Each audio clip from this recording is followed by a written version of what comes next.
Je remercie Dieu pour chaque fois qu'il me convainc. Parfois, je dois le remercier plus que je ne le ressens, mais vous savez. Un jour de la semaine passée, je le remerciais pendant toute la journée. Je disais « Merci Seigneur de m'avoir montré cela. Merci Seigneur parce que... Merci Seigneur de m'avoir montré cela. » Et alors, finalement, j'étais contente que c'était l'heure de dormir pour que tu ne me montres plus rien d'autre.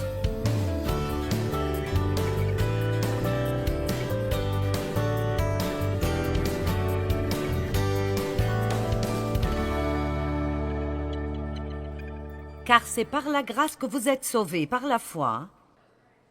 C'est le don de Dieu, ce n'est point par les œuvres, afin que personne ne se glorifie. Par la grâce, par la foi. Tout ce que nous recevons de Dieu vient à nous de la même façon, par la grâce, par la foi.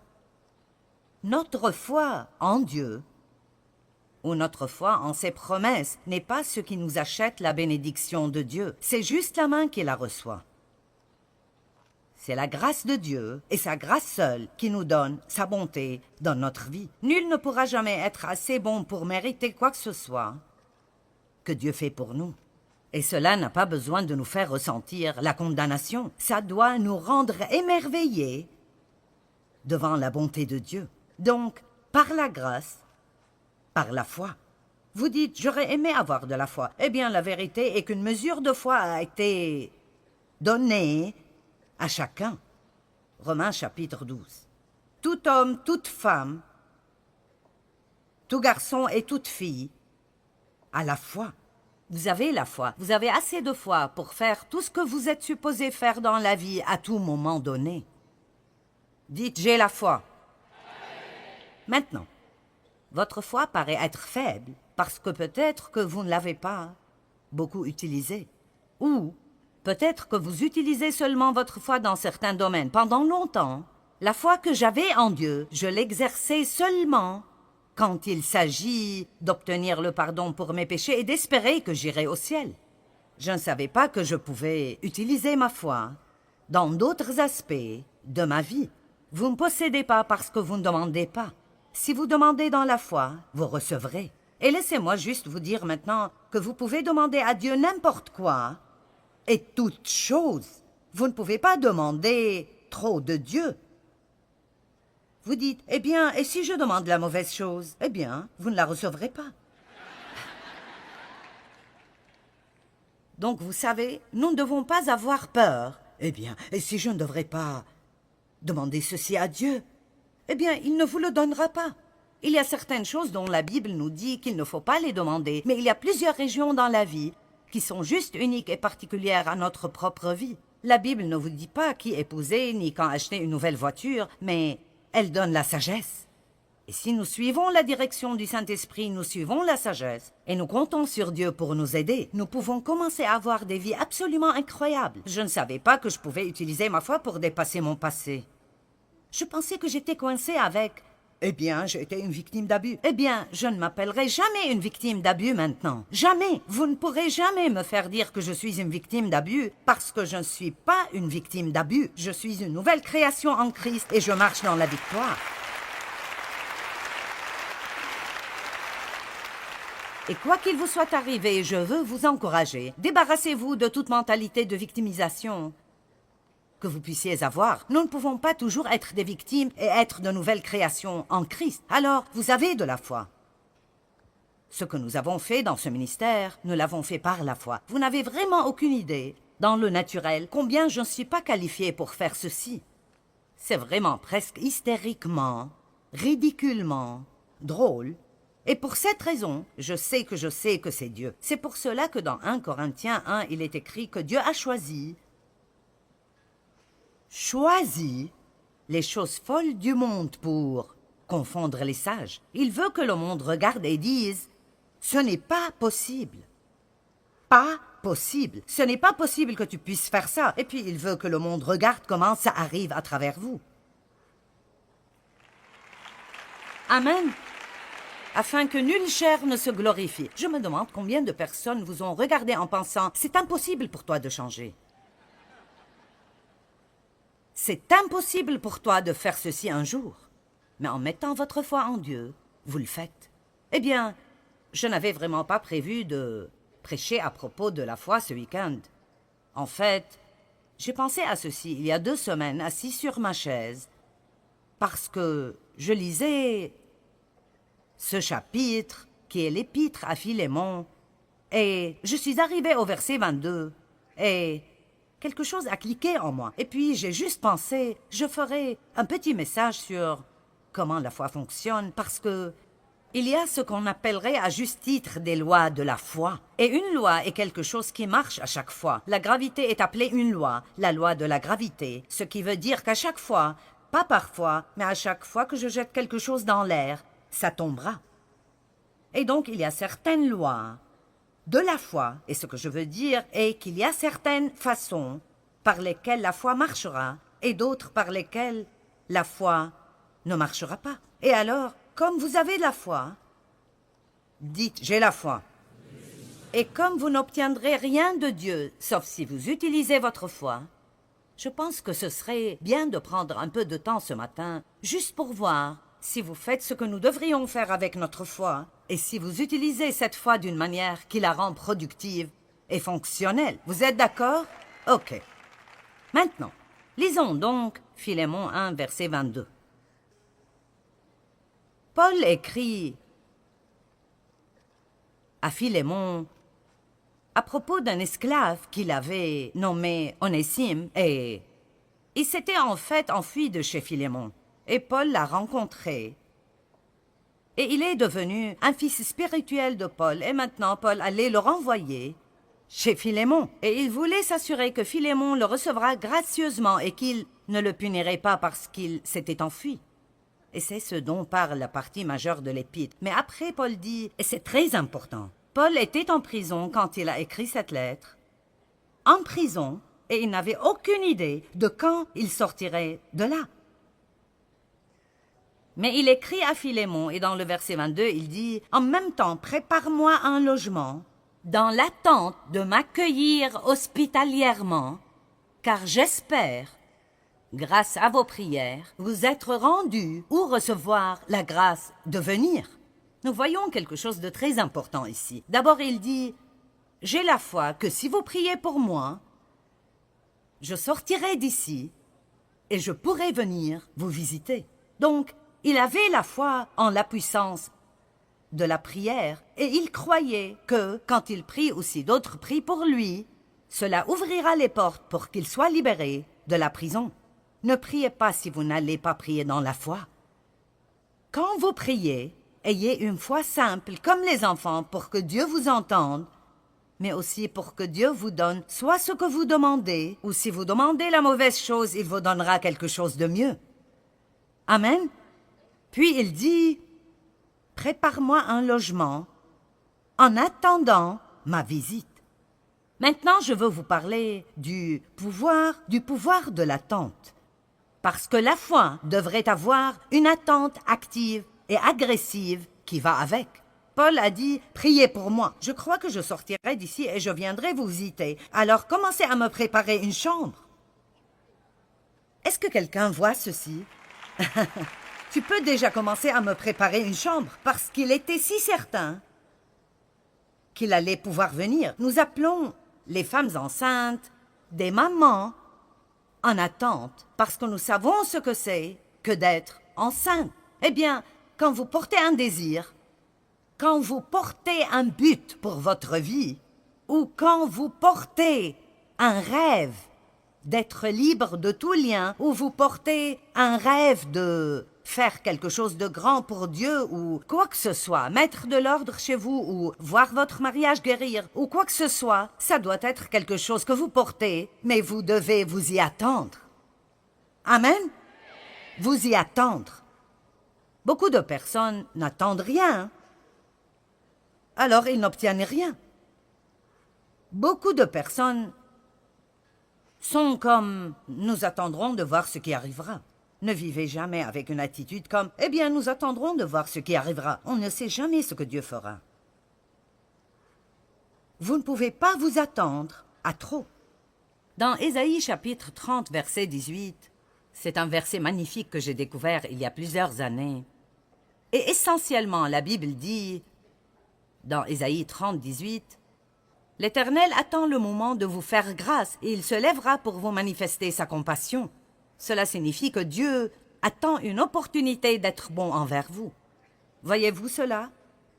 L'Éternel attend ardemment, et le mot « attend » veut dire « espère, cherche à et désire » de vous faire grâce, et alors il se lèvera pour vous manifester sa compassion et vous faire miséricorde. Car l'Éternel est un Dieu juste, béni, heureux, privilégié, et enviables sont tous ceux qui espèrent en lui, qui attendent et cherchent et désirent Dieu et sa victoire, etc. Donc, la simplicité de ceci est, au cas où vous l'avez manqué, que Dieu est assis sur son trône au ciel et il cherche, désire et attend quelqu'un pour être bon avec lui, mais il ne peut être bon que pour quelqu'un qui espère en lui, le cherche, le désire et s'attend à ce qu'il soit bon envers lui. Si vous pouvez juste vous approprier cette chose, c'est assez pour faire une grande différence dans votre vie. Parce que, laissez-moi vous le dire, à quoi vous attendez-vous? Plus de ce que vous aviez dans le passé? Plus de problèmes? Plus de déceptions? Vous vous attendez à être licencié au travail parce qu'il y a des licenciements? Et même, attendez-vous à ce que Dieu vous donne un meilleur travail que celui que vous avez perdu? Et n'attendez pas d'être dans les problèmes jusqu'au cou. Commencez à espérer maintenant. Et pour aller plus loin, laissez-moi vous dire que vous devez déclarer votre attente. Quand vous êtes plein d'attentes, vous parlez de ce à quoi vous vous attendez. Vous ne parlez pas de ce que vous avez. Que quelqu'un écoute cela et le comprenne. Psaume 27, 14. Psaume 27, 14. Attends-toi donc à l'Éternel et espère en lui. Sois fort et affermis ton courage, que ton cœur soit vaillant et endurant. Oui, attends-toi à l'Éternel et espère en lui. Que tout le monde dise « Je m'attends ». Maintenant, nous parlons beaucoup d'Ésaïe 40, 31, et dès que je commencerai à le citer, vous le reconnaîtrez tous. Les gens applaudissent quand on cite ce verset. Mais ceux qui comptent sur l'Éternel renouvellent leur force. Ils prennent leur envol comme de jeunes aigles, sans se lasser, ils courent, ils marchent en avant et ne s'épuisent pas. Nous devons penser que c'est comme...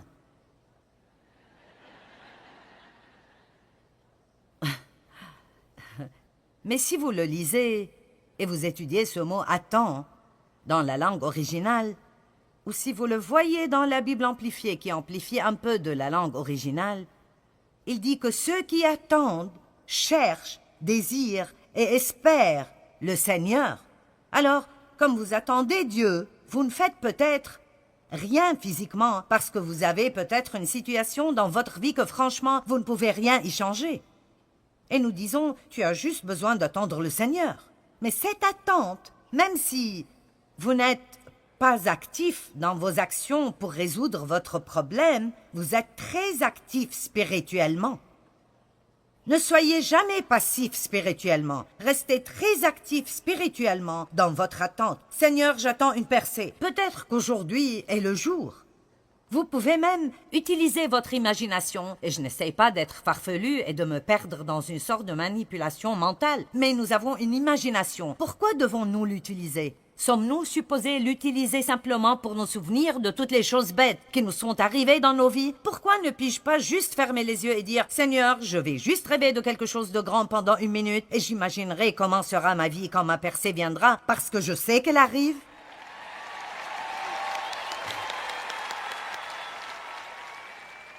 Amen. Donc, la foi est pleine d'espérance. Numéro 2, nous devons comprendre que la foi est la seule chose qui plaît à Dieu.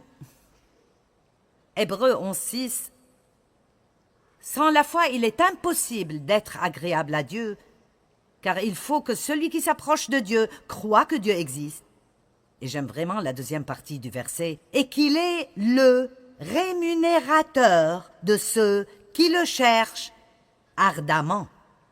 Maintenant, Dieu ne veut pas que vous croyiez juste qu'il existe, mais il veut que vous croyiez agressivement que si vous étudiez la parole et vous cherchez Dieu et vous priez d'une façon régulière et vous demeurez en Dieu, vous vous attendez a une récompense. Parce que si vous servez Dieu, le jour de paye vient toujours. Amen. Juste quand vous attendez un jour de paye le vendredi ou 2 fois par semaine ou 1 fois ou 2 fois par mois ou d'après la façon dont vous êtes payé, nous attendons ce jour de paye. Eh bien, nous devons attendre une récompense de Dieu parce que si vous étudiez ce mot récompense, Dieu promet encore et encore et encore dans la Bible que si vous faites la bonne chose et vous prenez les bonnes décisions, que nous allons recevoir une récompense dans nos vies. Peut-être que certains de vous sont dans une période de semaille dans votre vie. Eh bien, les périodes de semaille et de labour ne sont pas si captivantes. Mais un fermier ne sème jamais sans avoir une récolte en tête. Il sème parce qu'il s'attend à une récolte. Il ne sort pas pour labourer et enlever les pierres et planter les graines et arroser ce jardin en pensant « Eh bien, je ne sais pas, je ne sais pas. » Non, il attend une récolte et nous devons semer dans l'espérance. C'est pour cela que même si nous ne donnons pas, nous ne devons jamais donner financièrement au royaume de Dieu juste pour recevoir quelque chose. Ce n'est pas une bonne motivation pour le don. Nous devons donner pour que quelqu'un soit béni et pour honorer Dieu, mais nous devons toujours semer avec espérance, en ayant la foi que puisque je suis obéissant de faire ce que Dieu m'a donné de faire, alors je peux lui faire confiance de répondre à tous mes besoins selon ses richesses dans la gloire en Jésus-Christ. Le don est simplement intelligent parce que vous semez dans votre futur. Sans la foi, il est impossible de plaire à Dieu. Nos actes accomplis sans la foi ne plaisent pas à Dieu. C'est seulement ce que nous faisons dans la foi. Et cela veut dire qu'on croit de tous nos cœurs que Dieu nous a demandé de le faire. C'est ce que nous faisons dans la foi pour le glorifier, qui lui plaît. Romains 14, 23, « Tout ce qui n'est pas le produit d'une conviction est péché. » Si vous prenez du temps pour penser à cela, ça peut vous tomber dessus. Tout, quoi que je fasse, que je ne fais pas dans la foi, est péché. L'inquiétude est un péché. La peur est un péché. Combien d'entre vous se plaignent dans la foi? Alors cela veut dire que le fait de se plaindre n'est pas juste un « c'est un péché ». Et c'est pour cela que régulièrement nous devons dire « Merci Jésus, parce que tu m'as pardonné tous mes péchés et je peux être continuellement purifié par le sang de Jésus-Christ. » Amen. Alléluia. N'épousez pas quelqu'un si vous n'êtes pas vraiment dans la foi à ce propos. Vous savez, je me suis mariée la première fois quand j'avais 18 ans parce que... Et je savais tout au fond de moi-même que c'était une erreur. Mais parce que mon père a abusé de moi, sexuellement, je pensais que personne ne voudrait jamais de moi. Alors j'ai pris la première opportunité qui s'est présentée. Je pense que beaucoup de gens font cela. Ils sont si désespérés, ils ont peur de ne jamais avoir personne ou ils essayent de se débarrasser de ces sentiments de solitude qu'ils ont. Alors ils font quelque chose sans avoir la paix. Et puis ils souffrent pendant de nombreuses années. Ne faites pas quelque chose si vous n'avez pas de paix à ce propos. Si vous ne pouvez pas le faire dans la foi, alors ne le faites pas. Ne soyez pas poussés par vos amis à faire des choses que vous savez que vous ne devez pas faire.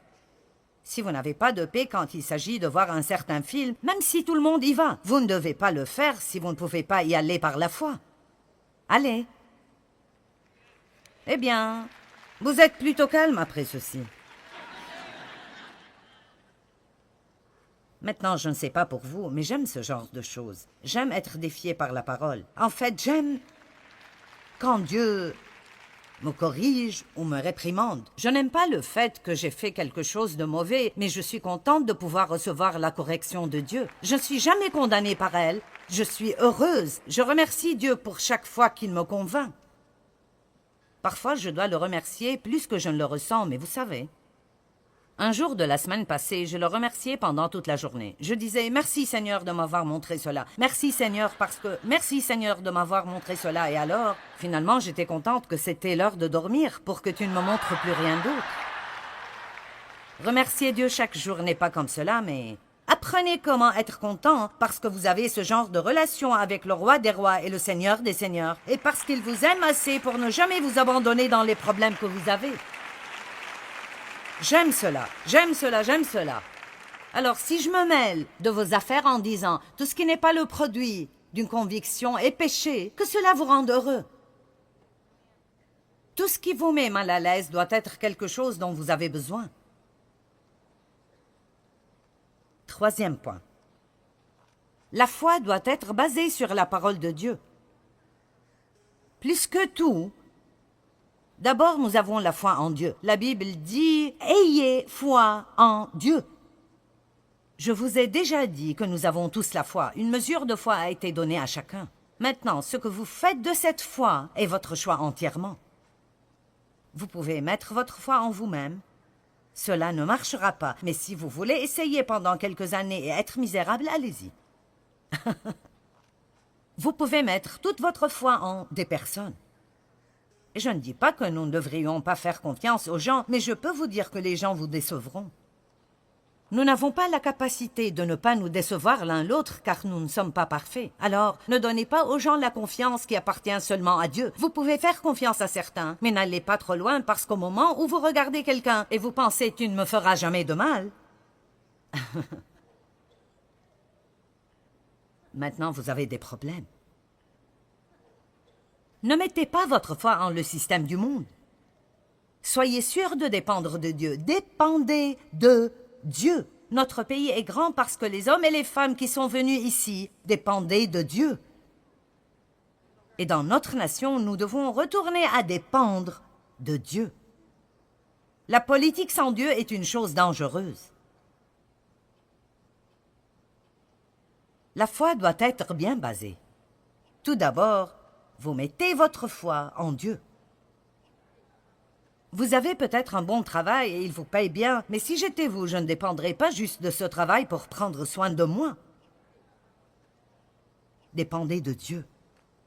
Et si vous avez besoin de plus d'argent, mais vous n'obtenez pas cette augmentation, ne vous énervez pas, mettez votre dépendance en Dieu.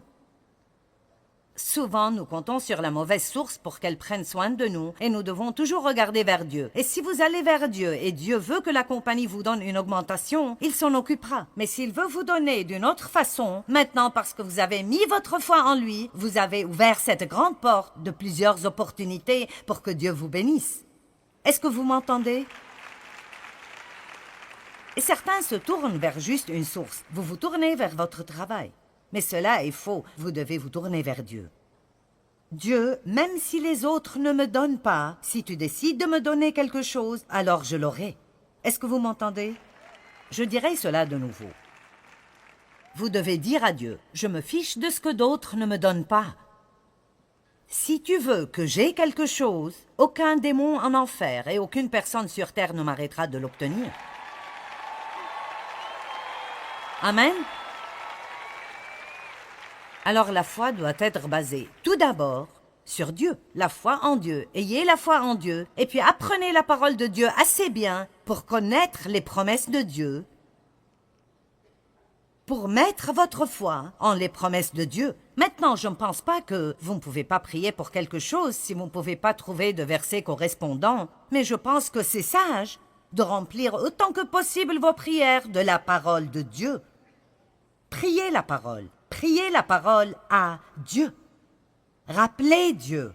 D'autres prophètes l'ont fait. Ils rappelaient Dieu tout le temps de ce qu'il a dit. Et vous devez dire, Dieu, tu m'as promis que tu pourvoirais à tous nos besoins et je m'attends à ce que tu fasses cela. Merci pour cela. Tu as promis, Seigneur, que si j'instruis mes enfants selon la voie qu'ils doivent suivre, même quand ils seront vieux, ils ne s'en détourneront pas. Alors, où qu'ils soient maintenant, Dieu, je crois qu'ils reviendront.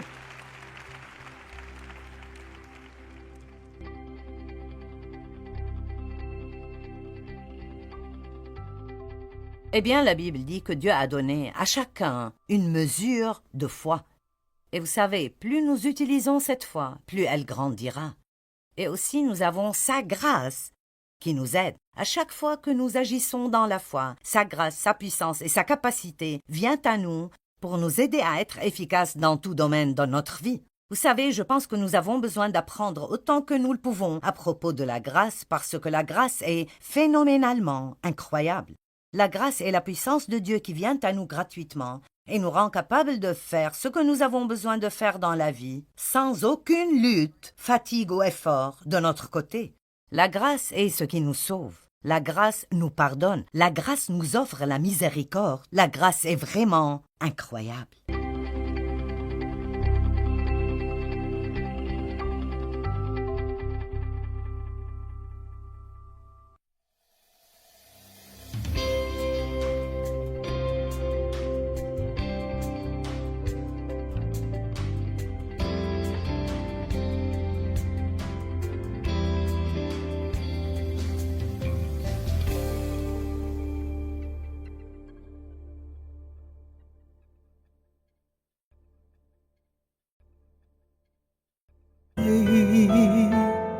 Có anh không người hỡi,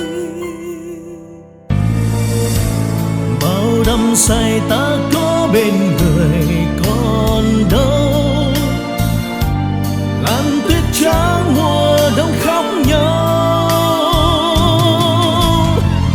nhìn từng con phố ngày xưa vắng lặng, tuyết trắng buồn sẽ có hoài. Ngày xưa ấy một lần lầm lỡ, thế nhưng lại đau vì ta mất nhau. Người không thứ tha đời ta ngỡ ngàng, để cho thương nhớ về trong lỡ. Ngày ta xa một ngày mùa đông, tuyết rơi lạnh cóng, xót xa hoài mong. Bóng tuyết rơi một đời tạ tới,